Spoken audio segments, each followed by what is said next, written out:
Good evening, everybody.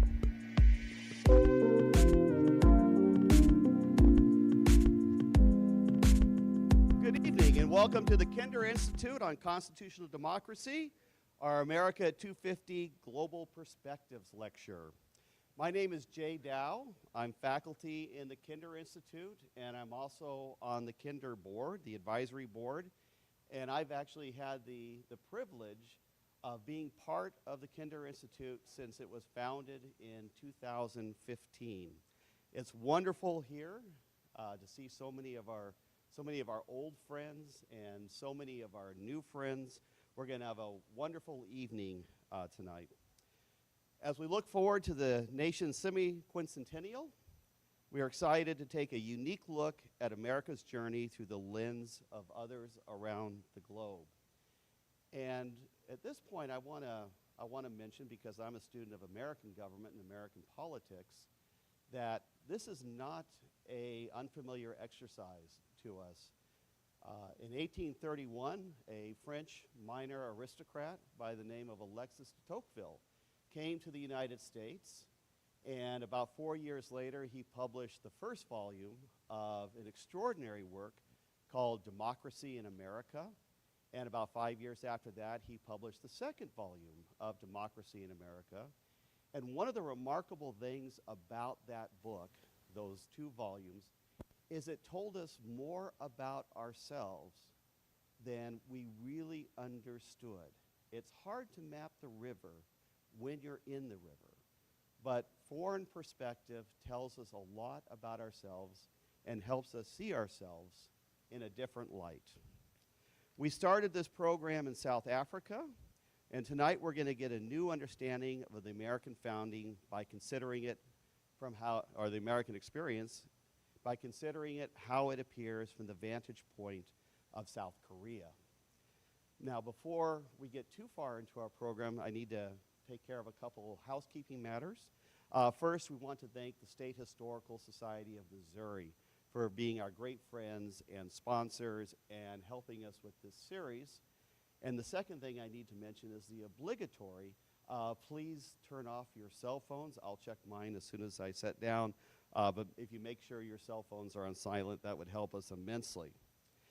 If you're new to the series, I want to share a little bit about how we do this, and one of the most important things is that we ask our undergraduate students to introduce our speakers. We have an exceptionally robust undergraduate experience at the Kinder Institute on Constitutional Democracy, and tonight 2 students who participated in our Study Away program at Oxford University will be introducing our guest speaker this evening. If you spend any time at all on the 4th floor of Jesse Hall, you're likely to run into our 2 students that I'll be introducing this evening, Maddie Geiler and Campbell James. Both of these are students who are studying constitutional democracy. Both are native Missourians, and they're active in any number of Kinder activities and programs and events. So at this time, if you would, please join me in welcoming Maddie and Campbell, and they will introduce our speaker this evening.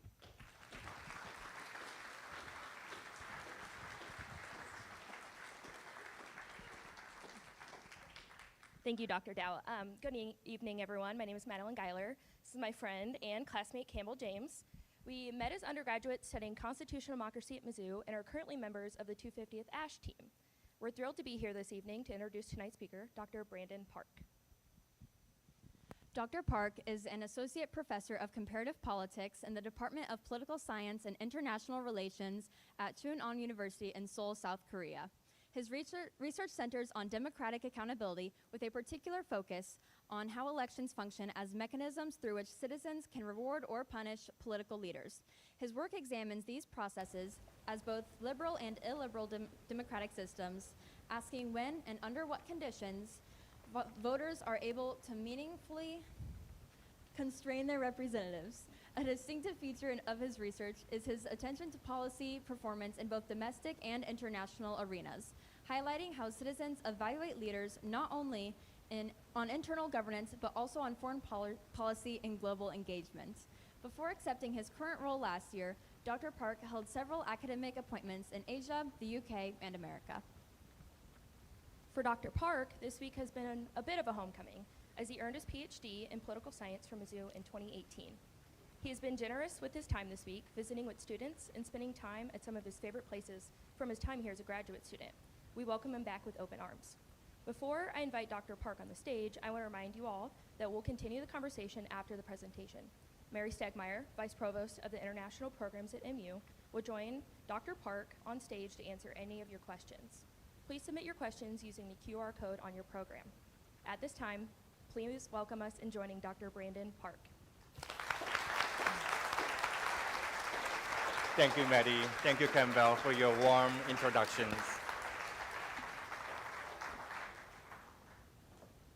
Good evening, everyone. Yeah, I'm Brandon Park, as was introduced like this. Came from Jungang University, Seoul, South Korea. And more importantly, I'm your alumni, right? I got my degree 2018. And ever since I got my degree 2018, actually this is my first visit back to my academic home. So I'm very happy to see all of you. Thank you. This evening, I'm going to talk about how is American democracy is actually understood and perceived abroad. And one of them is from South Korea because I'm Korean, right? So, okay, I'm going to test whether it works. Okay. This talk, structured in 3 different sections. So I'm going to begin with my personal experience. And before that, I'm going to give you very, very short introductions about the way that I understood American democracies. Then I'm a social scientist, a political scientist by definition, so I'm more keen into the data. So there's going to be a section about public opinions, how Koreans using the public opinion data view American democracies or America in general. Okay, and then there are going to be some implications.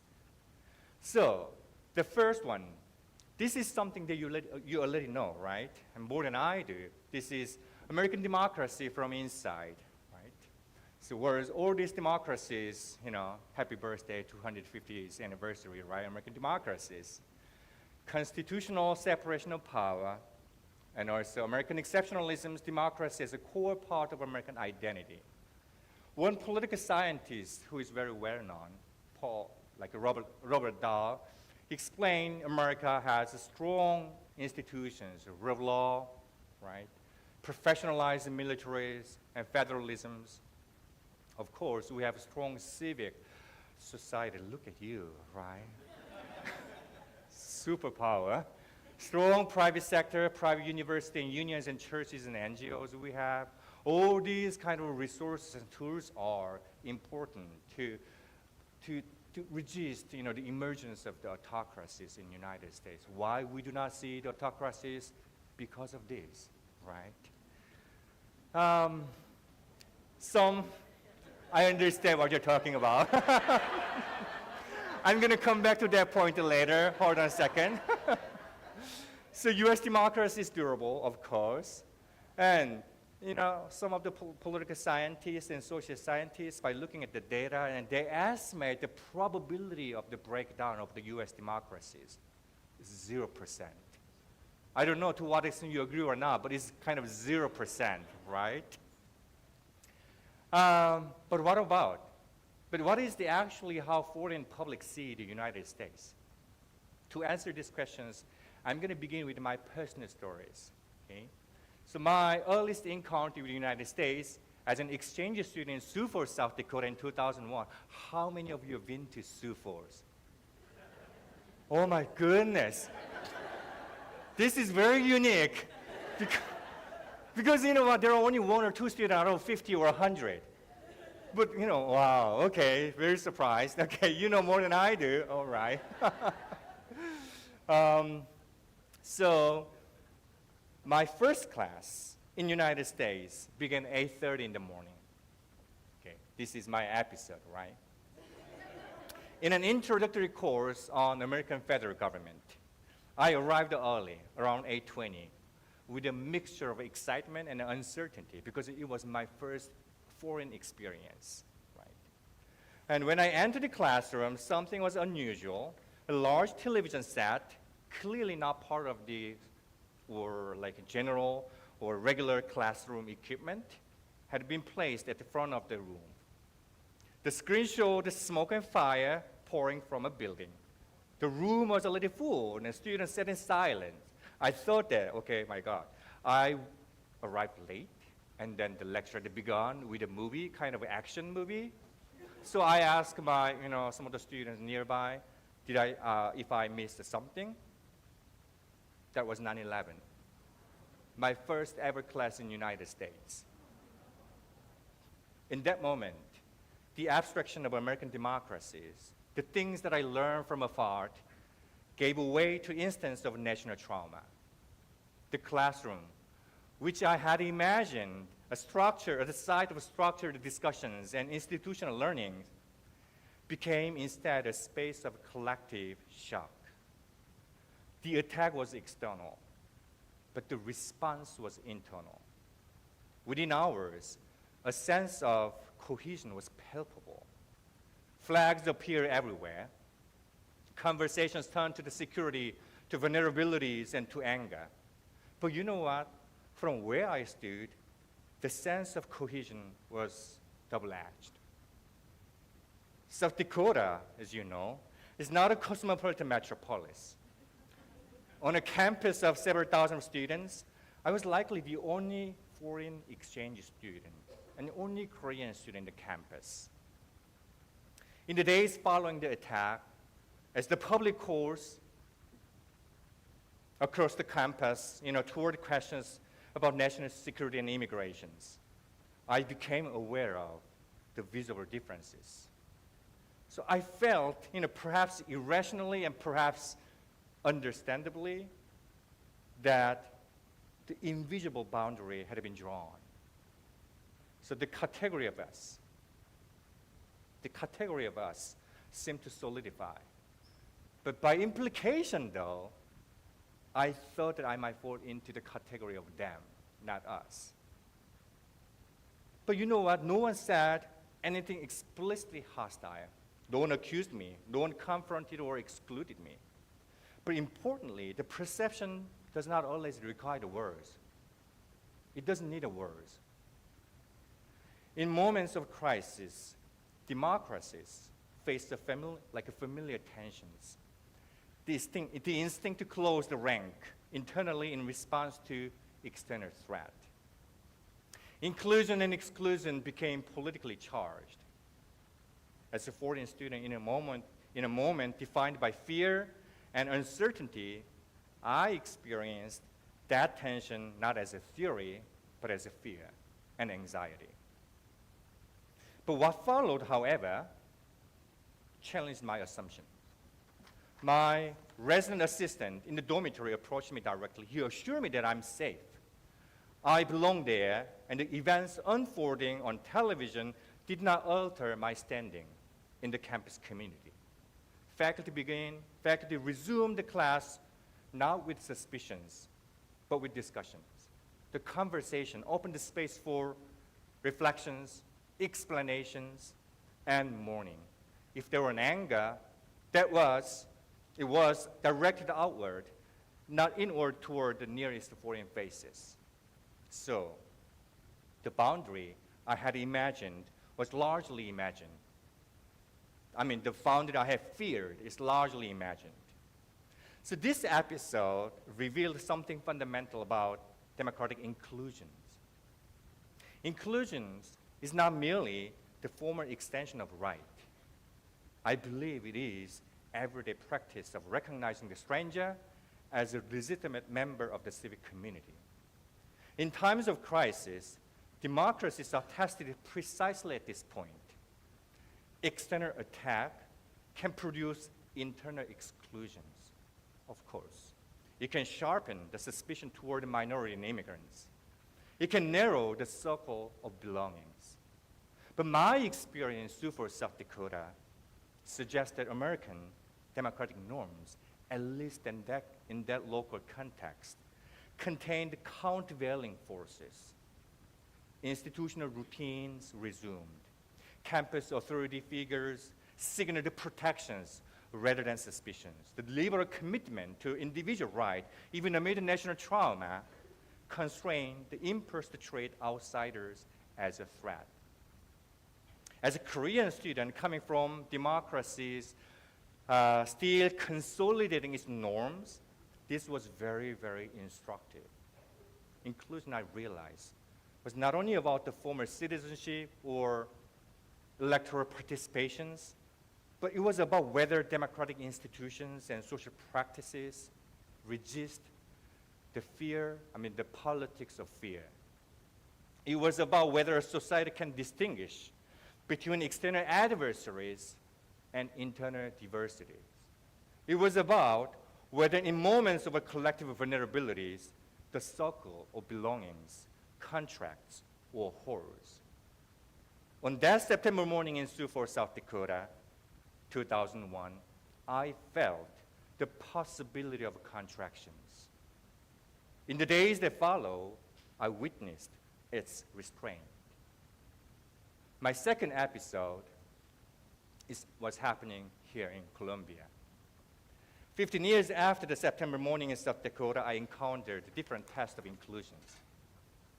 This is not triggered by the external attack, but by democratic choices itself.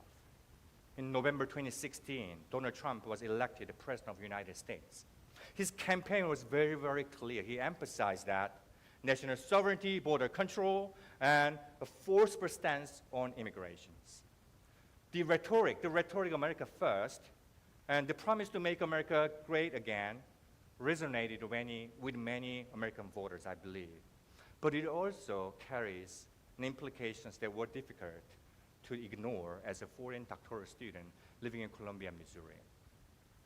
Unlike September 11, there was no dramatic events. There was no television screen showing smoke and fire, but there was an election outcome, constitutionally legitimate, procedurally orderly, and democratically decided. But the emotional impact was very, very immediate. My wife and I, we found ourselves talking about practical uncertainty. Would our visa policy change?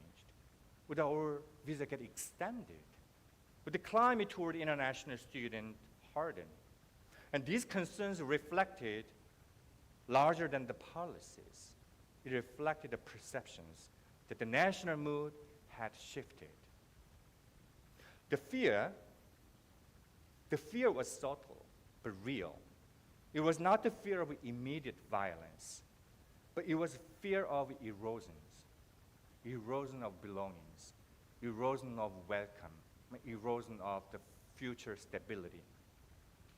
The most unsettling question, though, was very simple. What if the people we interacted with every day here in Missouri, Columbia, our classmates, neighbors, and colleagues, were among those who supported a more exclusionary vision of the nations? What if the friendly faces of yesterday were, politically speaking, aligned with these narratives that cast immigrants as a threat? This anxiety revealed distinct dimension of democratic vulnerability. Democracies do not merely face inclusion challenges in moments of crisis. As you can see from here, it also faced them through majoritarian outcome. When a significant portion of the electorate endorsed the restrictive and nationalistic rhetoric, minorities and foreigners, they may interpret the result not simply as a policy shift, but as a signal about social boundaries. Inclusion becomes psychologically fragile, even if the legal protection remain intact. What followed, however, again, complicated my fear. On the day after the elections, I received an email from the chair of the Department of Political Science, Professor Cooper Drury, the Dean in Art and Science. He was here. I'm not sure whether he is here still. Oh, thank you, Cooper. His email actually expressed strong support and reassurance for international students. My advisor, Laren Williams, as well as Mary Stegmeyer, she's going to be here in a minute, They personally reached out to ask how I was feeling and emphasized that nothing about our academic environment has changed. So these messages, you know what, were not grand public declarations. It was not. But they were direct and quiet affirmations. They signaled continuities rather than rupture. At first glance, such a reassurance might appear symbolic, right? Mere gesture of courtesy. But their impact was deeper. I did not know that. The impact was deeper because, they addressed not a visible threat. There was no visible threat, right? But they addressed the unobservable fear that we faced, the suspicion that those around of us may see us or view us, outsiders, as whose presence was conditional. By making their positions explicit, my colleagues and mentors dissolved that uncertainty. They reaffirmed the distinctions that is central to liberal democracies, the difference between electoral outcomes and personal worth, the difference between the policy preference and civic inclusions. For someone from emerging democracies like me, this distinction was very, very instructive again. It highlights that the mature democratic inclusion operates not only at the level of constitutional text, but at the level of institutional culture, interpersonal culture. Election, of course, may produce winners and losers all the time, right? That's the definition of the elections. But they can also elevate narratives that unsettle minorities. But democratic resilience is partly measured by whether those outcomes translate into exclusions in ordinary civic life. The 2016 elections did not eliminate the tension I perceived. It did not erase the broader debate about immigrations, identities, and national directions. But it demonstrates that the inclusions can persist even amid ideological polarizations. The people I encountered, faculty and staff and students, they continue to enact a norm of diversities, a norm of tolerance that did not depend on uniform political alignment. If the first episode tested inclusion under external threat, the second tested under democratic contestations. In both cases, my initial perception of vulnerability was real. In both cases, institutional and interpersonal practices countered that vulnerability. The lesson I learned is not that American democracy is immune to exclusionary impulses, but it was that its inclusive norms are sustained, not only by law, but by everyday acts of reassurance, restraint, and recognitions.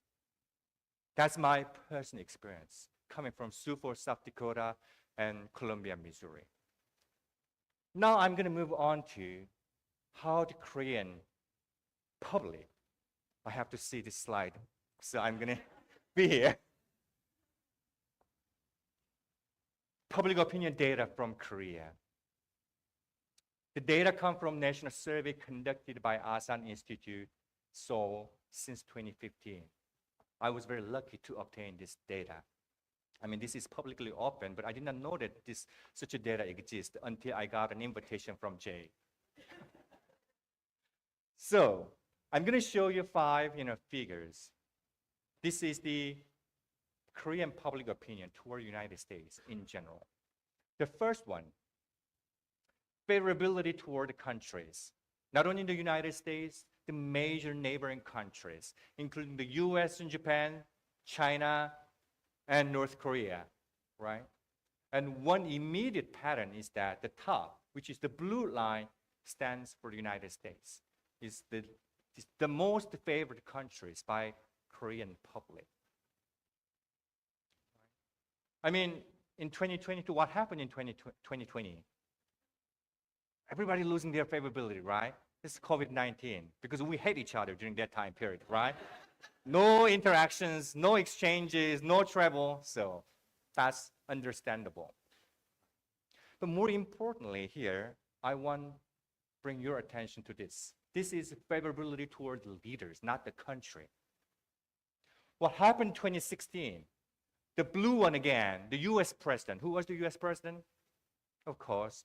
So it was even below than Putin. It was below than Xi Jinping. But more interestingly, until 2018, he became the most favored leaders. Not only became the most favored leaders, he surpassed, Xi Jinping and any other leaders. What happened? Dramatic increase among Korean public. What kind of credit he earned from Korean populations? Anybody know the answer, perhaps? This is the answer. You know what? This simple picture we never imagined. Even me, we never imagined such a photos. This is completely beyond our expectations. How this happened? Interesting story that I want to share. I shared this, Jay, with Mary a couple of days ago. I don't know to what extent you agree with this. There were 3 US presidents, from Obama, Joe Biden, and President Trump. All 3 presidents were dealing with the terrorist group, right? Terrorists say, I'm going to kill everybody. And Obama said, wait, let's talk. Terrorists say, I'm going to kill everybody. And Joe Biden said, please wait, let's talk. President Trump would say, I'm going to kill everybody. And terrorists say, wait, let's talk. I don't know. This might explain this.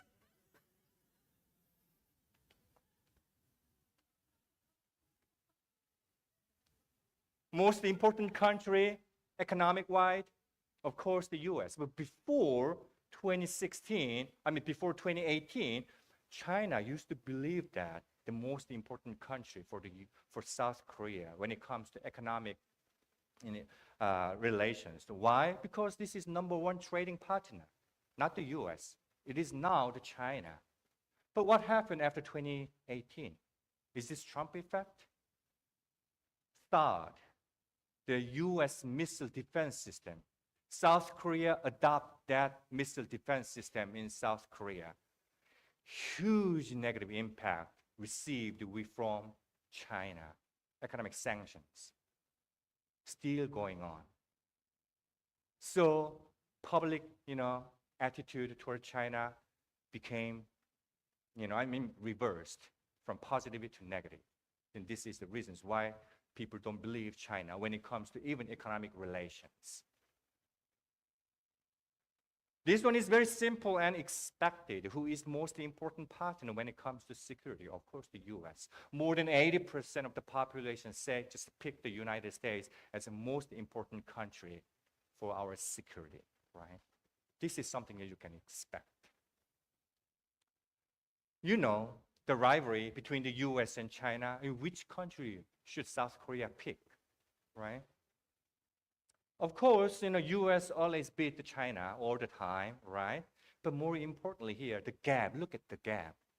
When it actually began, the gap was 15%, right? But the gap between the 2 countries gets bigger and bigger and bigger over time. So US got more credit among Korean public, and then China is losing its favorability. Bye, Cooper. He was unsure whether he can make it. I'm so happy because he's my advisor as well. This is my last section. Then, who are those who favor the United States compared to others? So I wanted to look at the individual characteristics to answer these questions. So I collected my own data. I did a survey, and then the respondent was 1,500, which is really large.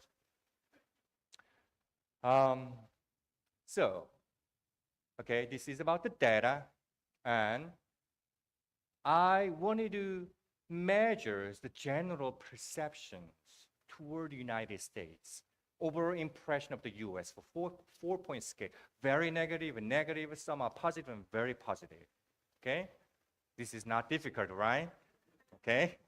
And trust in the United States, 4-point scale as well. Both captures how individuals evaluate the United States. This is general distributions. So on top, this is general impressions. At the bottom, this is trust level. This is too little, right? We have, okay, very negative to very positive. How much do you trust the United States? Do not trust it at all. Do not trust very much. Trust somehow. Trust a great deal. And as you can see, this is in line with aggregate level data over time, right? More than 80 or more than 50 or 60% of the people, they pick the somehow positive, anyway positive. And if you combine with the very positive and trust a great deal, it close to 80%. Basically, so 80% of the Korean population believe the US is trustworthy. And we have positive impression to the United States in 2015. 2025 last year. Okay. Then I wanted to see who are those people who dislike and who like the United States. To do so, I asked their view about democratic preference. The reason why I chose the democratic preference because the United States is understood as an ideal regime type when it comes to democracies. So I thought that people in South Korea who respect the democratic norms and principles, or these are the people who may support, who may have positive view on United States compared to the rest. That was my expectations. So we asked these questions. Which statement best reflects their view? Answer number 1. Democracy is always preferable to any other forms of government. Shows strong support for democracies, right? Under certain circumstances, dictatorship may be preferable. You remember 2024 in December, martial law happened in South Korea, right? And these are the people. Under certain circumstances, dictatorship might be okay, right? For people like me, it doesn't matter what kind of government we have. So this is not ad hoc questions. This is part of the world value surveys, theory-driven survey questions. Okay, this is complicated, but it's not. Okay, attitude toward the United States, the bottom, very negative to the left, very positive to the right. We have 3 different curves. So the first curve, at the bottom, which is the blue one, these are the people who said democracy is always preferable to any form of government. Shows a strong commitment to democracies, right? The top, for someone like me, it doesn't matter, right? What do you find from here? Nothing much. Doesn't matter. Strong commitment or weak commitment to democratic norms and principle doesn't matter when it comes to the attitude of the United States. We all love the US, as you can see from here, right? So my expectation was not verified from this evidence. Similar things to the trust in the United States. Similar things. Across different levels of democratic commitment, doesn't matter when it comes to the favorability to the United States or trust level of the United States, right? But I asked the second one. The second one is that this is what we call in political science called the negative democratic attitude. Right? So we asked them, leaders may ignore procedures to achieve important goals. This is what your person is doing at the moment, I believe so, right? Leaders may bypass the law during national crisis. I asked these 2 questions. So the higher value here indicate that greater tolerance for rule bypassing leaderships. Higher value means less democratic, supportive people. Right? And reject the rule bypassing to the left, support the rule bypassing to less democratic people on your right-hand side, left-hand side, reject the rule bypassing, shows a strong commitment to the democratic principle and norms, doesn't make any difference. Again, they're the same.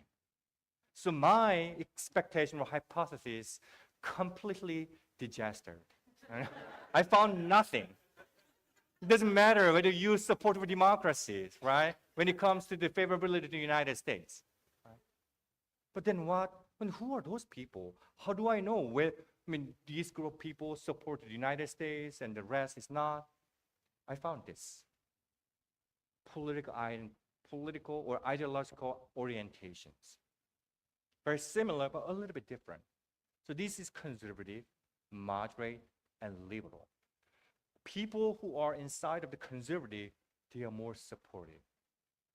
People who are in liberal, we see more people in somewhat negative compared to the very positive, right? So ideological orientation matters. It seems like it matters than the others. The same thing happened to the trust as well. As you can see, liberals, there are more people who do not trust very much United States, but the conservative people, they very trust in the US. Implication and discussions. So, I mean, I don't know to what extent this is puzzling. It was really, really puzzling for me. I expect a strong democratic commitment to produce more favorable view of the United States. Find no evidence again, but ideology seems like to play a more important role. So what does this mean? It's not, United States is not evaluated only as democratic models. People, they take their own domestic lenses when they view the United States. US is, across the, Pacific Oceans, US is over there. That's the objective countries, right? When I view or understand the United States, I have to look up the United States. But when we evaluate, understand the United States, we take the lens of our domestic political landscape to understand. This was interesting. Conclusions. Favorable perception are not driven primarily by democratic commitment, more importantly by ideologies, alliance, politics, or domestic context. This is actually my conclusions before I conclude my remark. I actually did not include these two slides, but I thought that I might have to tell you. I invited Luke Han Wei from University of Toronto to Chungang University.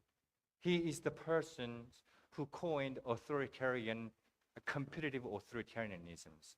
So he studied authoritarianisms, basically, or democratic backsliding.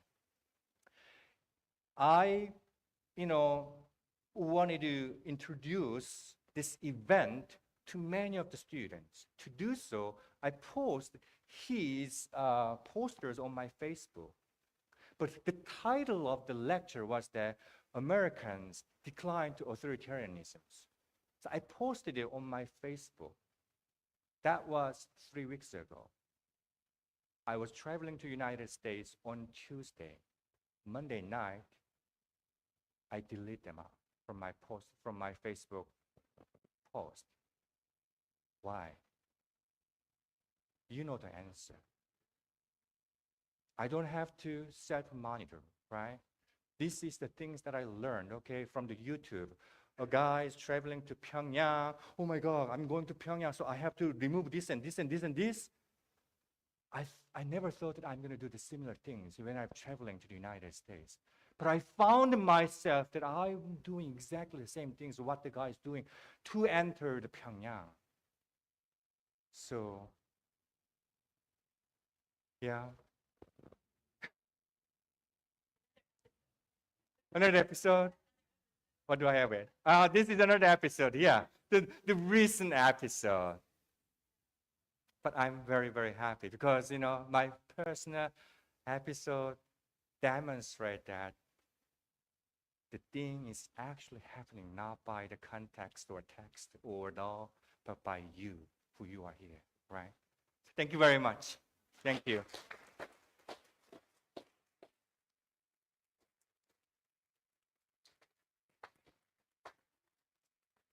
Yeah.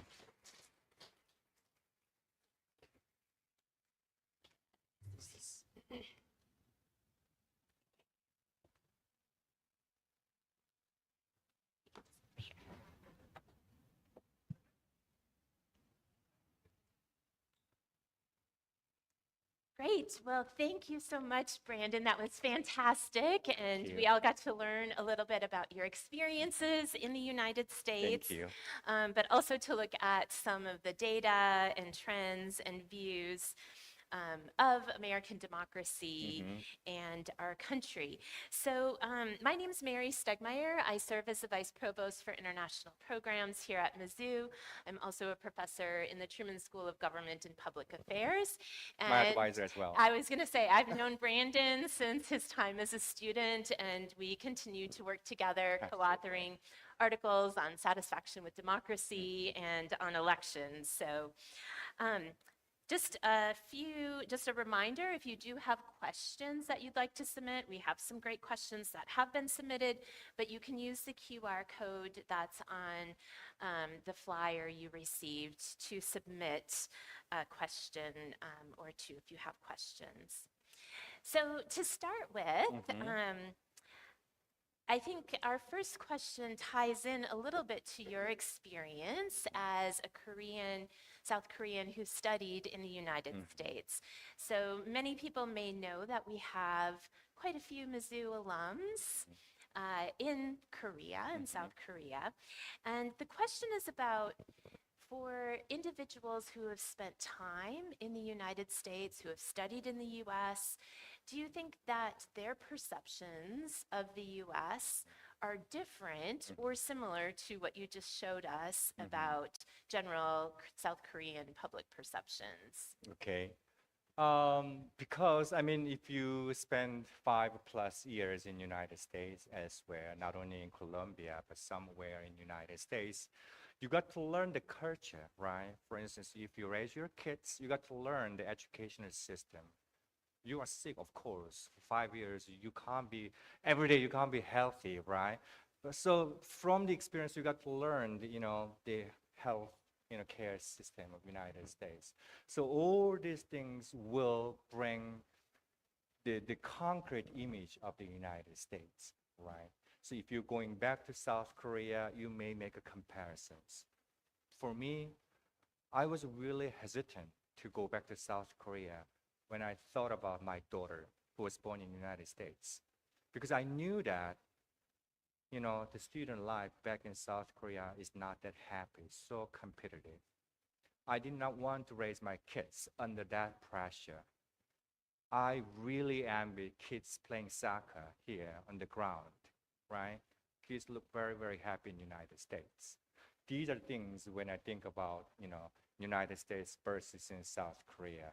And perception-wise, it's a mixture of these outcomes, I guess. So you mentioned your daughter in the school system in South Korea, and it's something that I have become familiar with just talking with our various Korean students and scholars who come here about the large differences in the systems.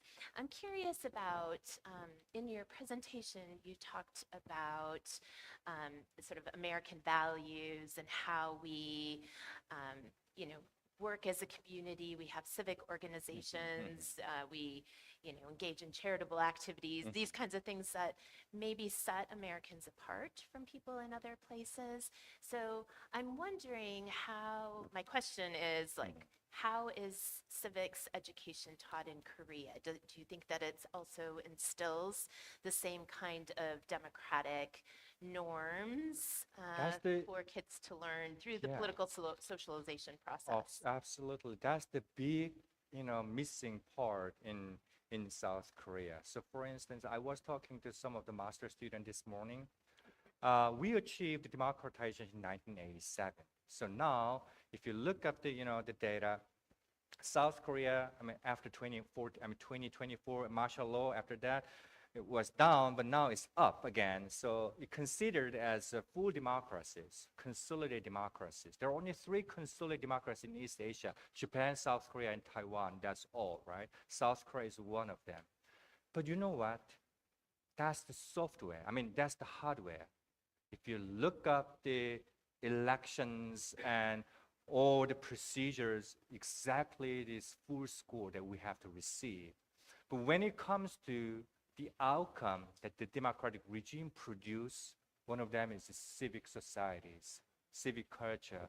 We don't have that much compared to the US. This is again that I'm saying we lack of that. And then I believe civic culture and civic engagement and civic duty, I guess, is very, very important for the healthy democracies. Unfortunately, I learned a couple of days ago for university entrance exam, it is somehow not required, but there were optional subject which is called politics and law. This is optional, right? It was before somehow mandatory, but now about 10 or 15 years ago, it became optional. So still meaning there are students, if you are interested in politics and law, you may take that, subject and then get the test to enter the university. But now, stupid choice, we eliminate the options. Meaning that we simply get rid of the opportunity to educate the younger generations about the politics and the law. This is like, really ridiculous choices, I believe so. Some big differences. Another question that we have kind of builds on this a little bit. So in recent years in South Korea, some of your presidents have been in our news and have been impeached or removed from office. So how do you as a social scientist understand this? Is this a crisis of democracy in South Korea, or do you see this more as the accountability mechanisms are working? Okay, both and both, I guess. Why? I mean, accountability mechanisms, the current president is the evidence that the accountability mechanism works, right? Because we removed the previous president, Yoon. He's in prison, right? If he is still in power, and that's the problem. But now he's not in power, he removed from his office and he's in jail. So I believe accountability mechanisms still alive and functions very well. But that doesn't mean that we can prevent any democratic backsliding or democratic crisis. This may happen at any events, at any time. When there is no, what do I have to say? The doorkeeping or gatekeeping? Yeah, gatekeeper. If there's no gatekeeper, the Korean party politics or party system was very, very weak as a gatekeeper. And this is the reasons why the previous president Yoon became nominated as a president candidate. He had zero record in his political life. He was a member of the prosecutor's offices, right? He knew nothing about the politics, but the party actually chose him. So the gatekeeper did not function. So crisis may happen. I was going to say though, but I was no. There are a few different questions that we've received about security issues. So the US and Korea are strong allies, and the US has had a presence in South Korea since the Korean War. There have been some recent statements by President Trump calling on certain countries, and specifically one of them is South Korea, to do more in support of the US, the actions in Iran, and also for countries to pull more of their own weight when it comes to the realm of security.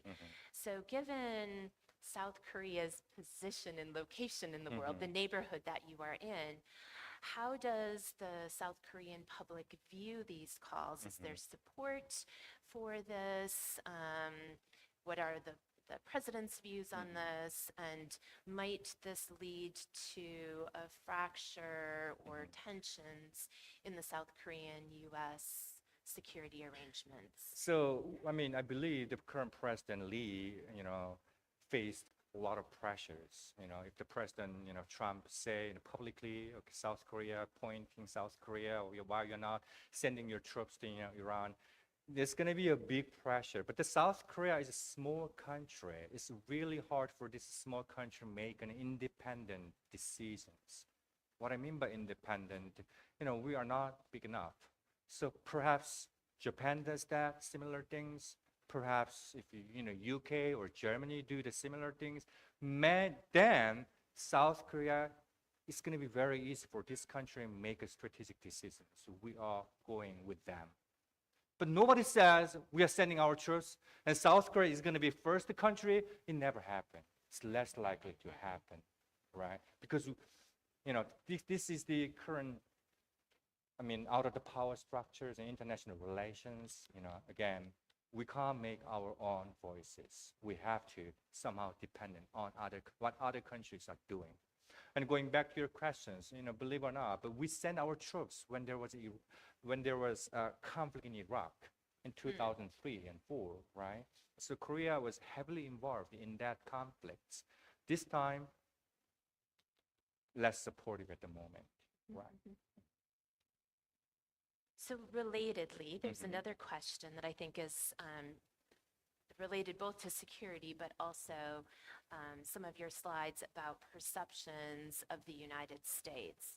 So to what extent do you think that contemporary, in the past decade, South Korean attitudes toward the US are still shaped by the Korean War? Wow. Wow, yeah, because I'm far away from Korean War experience. I have no experience, and most of them already, passed away. So the Korean War is, you can only find from the textbook or history books, right? So in in everyday lives of ordinary people in South Korea, it doesn't have that much impact on their decisions, so on their attitude and opinion, I guess. Yeah. It's kind of interesting because when we think as Americans about Korea, many of us will think back to history, Exactly. right? Yeah. And that sometimes the stories sort of linger, and I'm sure the stories still linger, but a lot has happened over the past. Yeah. Everybody decades. that I met, if I meet American, citizens, elderly people, they all talk about the Korean War, which is really, really important to their perspectives. But I found this morning from the newspaper saying Korea is one of the modern cities, is top one modern city. So it doesn't mean that we disregard history, but we are moving forward, basically. So I do not think or believe many Korean populations still, thinking about the Korean War, or there is huge impact from the Korean War when it comes to political decisions and public opinion. Thank you. So another question, in reference to civic organizations and civil society, which we talked about a bit ago, the question is about, does the national conscription system In the army. Yeah, right. exactly, of South Korea build sort of this impromptu civic community or institutional system, and does that impact opinions? So did you have to do military service? Yeah, of course. Okay. Yeah. And what did you do? How long was it, and what did you do? So I was the liaison officers between USAF. Do you know USAF? United States Air Force. Yeah. The liaison officers between USAF and ROKOF, which is Republic of Korea Air Force. So I spent 3 years in military service, worked with U.S. Air Force guys all the time. It was really fun and professional experience. This is not related, but this is what I learned from America as well. So because I'm the liaison officers, my the higher ranked persons, because I'm an interpreter basically, right? I do not have any decision-making role. So these people need me anyway to communicate with the US counterpart, right? So then we build a good relationship, but you rotate. People from United States, they spend 1 year or max 2 years and they leave, right? And then this is a big concern for Korean counterpart because we build up our trust and relationship, but we are losing again. But and then these people are always complaining about this. And then one day I talked to the American counterpart. Okay, South Korean people, worry about it. But the response was very shocked. Why? Because they said in the U.S., at least in the Air Force, institution works, not the person. Even if the person leave, institutions still remain the same. So you don't have to expect any vulnerabilities or fluctuations. So changing of the person doesn't really matter because the structure remains the same. Korean versions, people change, everything will change. So you have to start from the scratch, not the moment, but you used to be, right? So this is another thing that we learn from my experience with the U.S. I mean, I'm not answering your questions, but I That's forgot your okay. question. It's interesting. It's interesting, right? Yeah, Great. yeah. Shifting gears a little bit, there are a couple of questions with that relate to Korean neighbors. One of them is Japan and some historical wrongdoings, but also questions about how Korea and Japan, the relationship, what is that like today, and maybe a trilateral relationship with the U.S. if Yeah. such exists. So before the new president was elected, and before the new prime minister elected, Danae Sakaichi, it was really bad. The expectation was really bad. The reason why it was really bad, Lee Jae-myung, the current president of South Korea, was somehow made, somehow leftist argument, more liberal argument, leftist argument, and then anti-Japanese. He was recognized as anti-Japanese person. The same to the current Japanese prime minister. She was extreme or far right person. We consider that. So everybody expect that they're going to be, total disaster between these two countries. But that was before they got the power, political power. So they were making this kind of argument as a political elite, meaning that, okay, I tried to garner more votes from this side, but once you became the president, you can't be the president of this side, right? You are the president of the South Korea. You have to take care of both left and right hand side at the same time, right? This is the national security. So he changed his attitude dramatically. And she did exactly the same things. And this is one example. Once he became president last year, this is tradition. New South Korean president should visit to the U.S. for the first time, all the time, right? The U.S. is going to be the first foreign countries that new South Korean president should visit. He did exactly the same things, but he made a really small trick. He stopped by Japan when he was traveling to United States. It never happened. He wanted to demonstrate that we do care Japan. I'm not the anti-Japanese person anymore. I used to be, but I'm not anymore.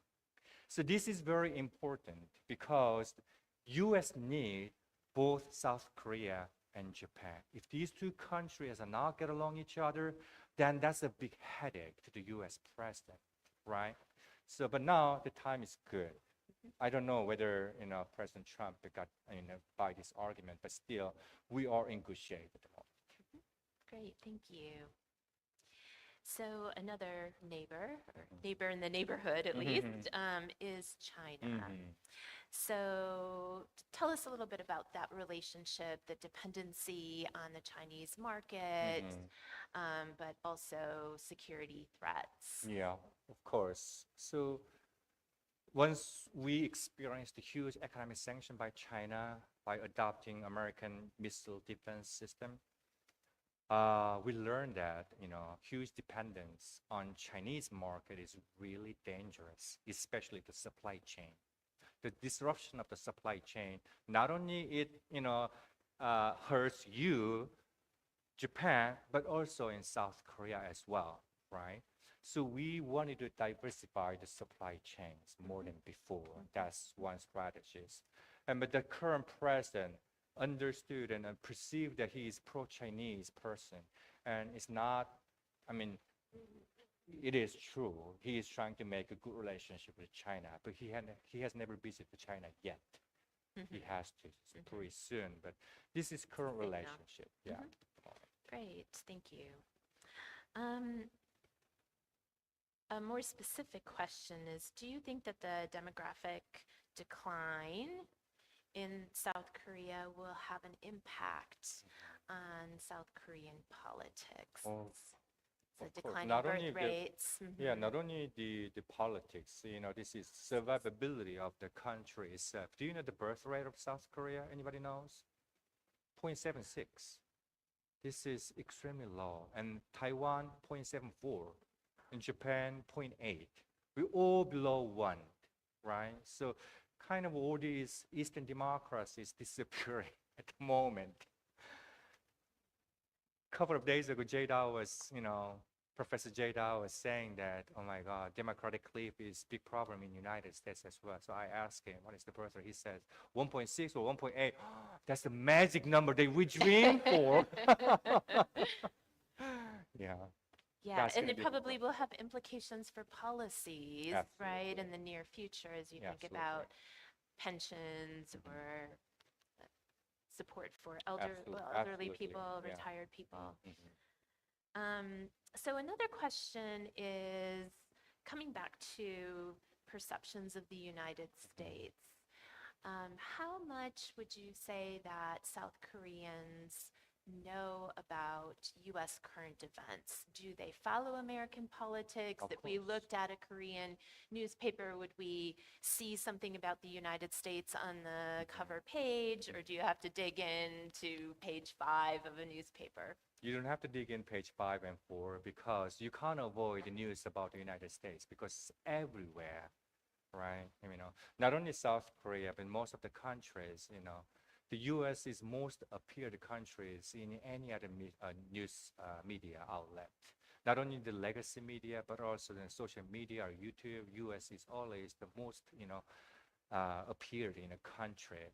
And also for this current situation, has huge impact and significant, consequences when it comes to economic instabilities, right? The oil price. So I asked one of my students here. He came from my previous institution in Seoul, South Korea. So I looked up the number of the gas price was 3.67, something like. So is this really high? And he says it's extremely high because I don't remember. But in South Korea, it's a huge problem. I heard it this morning, from people from Asian Affairs Center that, we do, this is extremely hard to describe. So even number and odd number on your vehicles, right? So today is the day that only even number can drive, right? And tomorrow is going to be the day for odd number can drive. So I heard they started a couple of days ago. So yeah. It's because of the oil price. So you've just described one difference, but there's a very general question here, but I'll make it a little bit more specific. So the question is about how life in Korea differs from life in the United States. So it's a very broad question.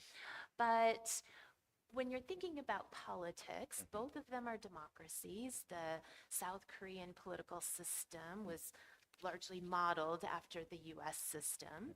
So what would you say in political life are the biggest differences that ordinary citizens, if they spent time living in both societies, would observe?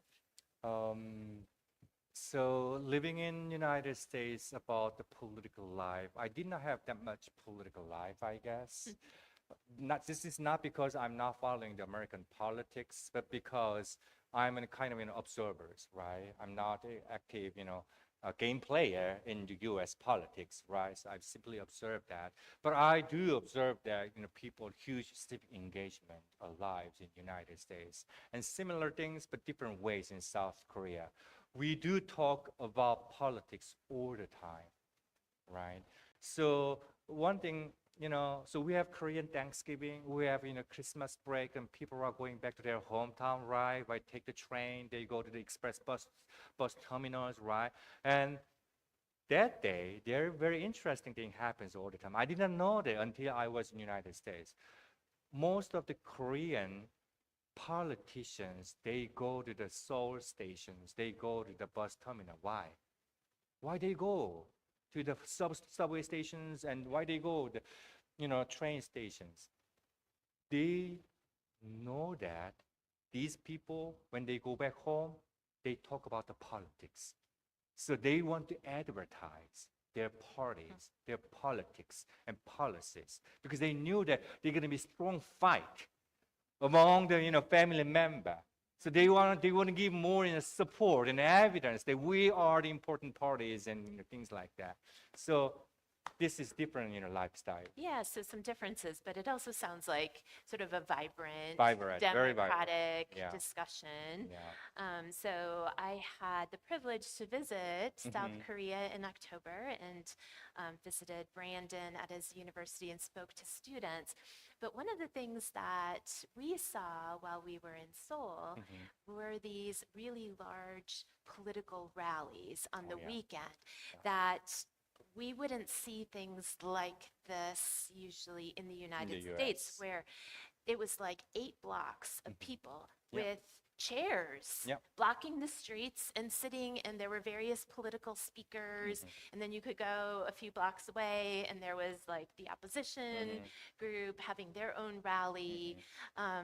So it wasn't around an election time. Yeah. That's very important questions, but it seems like I was complaining about lack of civic society in South Korea, but I was somehow wrong. Why? Because small civic society doesn't exist that much, but large demonstrations very, very heavy in South Korea. Think about candlelight movement in 2014 or 15? So we removed President Park Geun-hye, right, through the civil movement. And then President Yoon, we also removed through the civil movement. So one day, I was talking to the National Assembly member and House Representative of the House. So he said, when there was martial law declarations, he immediately went to the National Assembly building, but the building was blocked with the soldiers, with guns, right, fully equipped. And the helicopter was landing to the ground of National Assembly. So think about yourself. You are going to that site. I would really afraid of going there. So I asked him, were you okay? He said, truthfully, I was really, really afraid of going there. But how could you do so? He said, just outside of the National Assembly, which has been blocked, thousands of people are gathering together. Ordinary citizens. This is the power. Without these people, I couldn't do this. I knew that people are gathering. So am I, right? So that's the things. Yeah. Yeah. So I was just remembering back to the political rallies that we saw.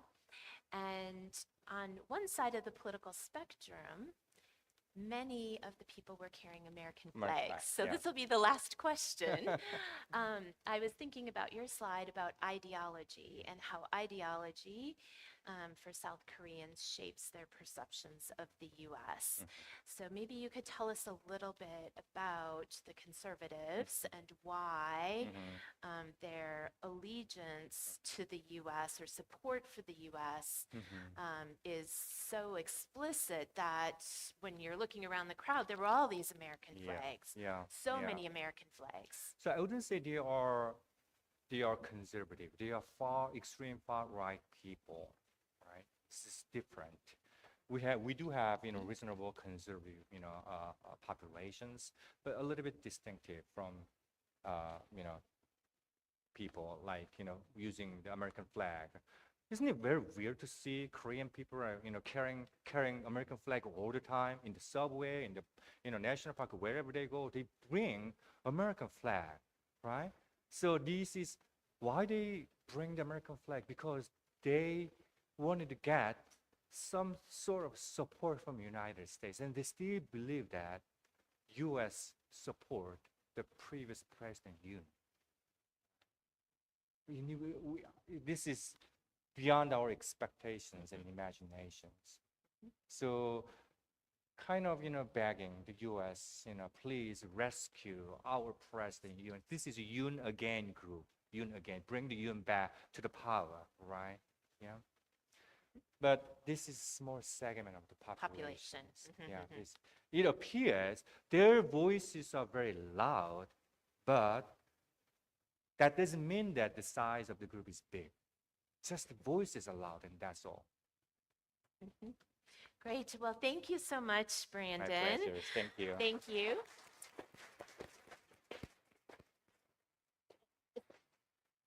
Yeah.